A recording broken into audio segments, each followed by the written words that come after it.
Bukas sa anumang usapan ang Traffic Regulatory Office ng dalawang local government unit sa lalawigan ng Rizal kaugnay sa paggamit ng electric tricycle o e-trike at electric bike o e-bike sa mga kalsada ng bayan ng Cainta at Taytay.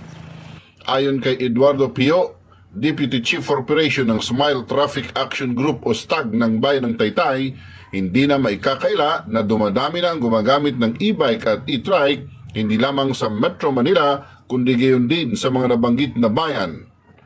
Nakiusap si Pio sa mga gumagamit ng e-bike na hanggat maaari ay sa inner lane lang ang mga ito upang hindi takaw aksidente at malaking tulong niya sa pagpapanatili ng maayos na trapiko. Sa ngayon po kasi sa bayan ng Taytay, wala pa naman pong pinatutupad para ipagbawal o iban yung e-bike. So ngayon, ang hiling lang po sana rin namin at kami mismong STAG, nagpapaalala sa mga e-bike user na madadaanan namin sa kalye na kung maaari, wag na nilang pilitin pang gumitna o makipagsabayan sa mga motorized vehicle. Unang-una, napakadelikado. Pangalawa, yung iba nakikita rin namin ginagawang school service. So hindi naman natin sila masisisi kasi yun yung kaya nung sarili nila na mode of transport para makatipid. Idinagdag pa ng STAG Deputy Chief na minsan anya ay nagagalit pa ang mga may-ari ng e-bike na parabang kinakawawa sila, pero ang totoo sila pa anya ang galit kapag pinapaalalahanan ng mga lisensyadong driver. Ang inaano lang naman namin dito sa STAG is yung paggamit ba ng kalsada na hanggat maaari yung kanilang kapamilya. Kasi minsan ngayon nakikita namin ultimo mga bata naka e-trike, no? Pero ang kumuha talaga niyan yung mga magulang nila. So paalalahanan lang sana yung mga nagmamay-ari ng e-bike na hangga't maaari sa inner lane lang sila, inner portion. Dahil yun nga, trending sa Facebook talaga yung mga e-bike kung saan nyo makikita. Sila na yung binubusinahan, hindi para paalisin doon sa kalsada, kundi para tumabi lang.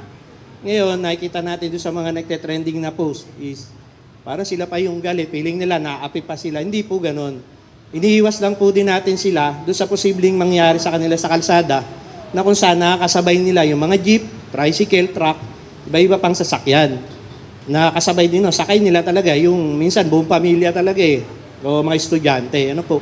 Sinabi naman ni Roti Borer, hepe ng Cainta Tricycle Regulatory Unit o CTRU, na mayroon ng isang grupo ng mga e-trike driver na binigyan ng pahintulot ng lokal na pamahalaan na bumiyahe tulad ng nakasanayang mga Tricycle Operator and Drivers Association o TODA sa lugar ng Midtown Subdivision.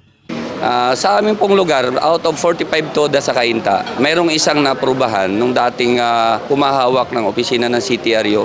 Yun ang lugar ng Midtown. Ngayon, nakita ko po, nung unang upo ko, nakita ko po na talagang hindi advisable pambiyahe ang e-bike. Dahil, una, yung mga signal light nila, pangalawa, yung maintenance nila, walang nabibili na katulad sa tricycle. So, itong huli, nakita natin na talagang wala na. Giit pa ng CTRU Chief na napakamahal ng baterya ng mga e-trike at kulang pa sa kinikita nila ang pambili ng battery. Una, ang maintenance nila battery, apakamahal. Ngayon, kulang pa sa kinikita nila kasi dati yung Midtown na yan, ang nagsiservisyo dyan ay padjak. Ngayon, kinonvert sa e-bike. So, nakita po natin na talagang e-bike hindi advisable na pambiyahe. Ayon pa sa hepe ng CTRU, kapag aprobado na anya ng national government, dapat anyang magkaroon ng lokal na pulisiya na hanggat maaari 3 taon lamang ang e-trike at kailangan ng palitan nang sa gayon ay mapanatili ang kaligtasan ng mga mananakay. Ngayon, in-advise din natin ang mga e-bike driver doon na kumuha ng lisensya. So sa ngayon, naghahain sila ng request sa Office of the Mayor, sa kay admin at saka sa SB na kung pwede i-convert sa tricycle. Ngayon dinidinig pa yan, although tumututol yung mga karatig TODA dahil ang ruta nila ay sa loob lang ng Midtown. Nakikita ko rin naman na talagang nagpupursige sila na ayusin pero wala talaga nabibiling mga parts ang e-bike at nagkakaroon na ng mga aksidente. Kaya siguro kung maaprubahan man na ng e-bike ng nasyonal, siguro yung matibay na at dapat bigyan natin ng peace out. Siguro after 3 years, palitan natin.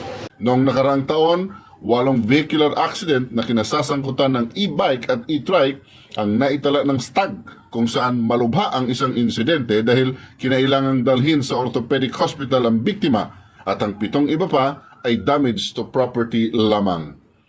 Nep Castillo nag-uulat para sa Bravo News.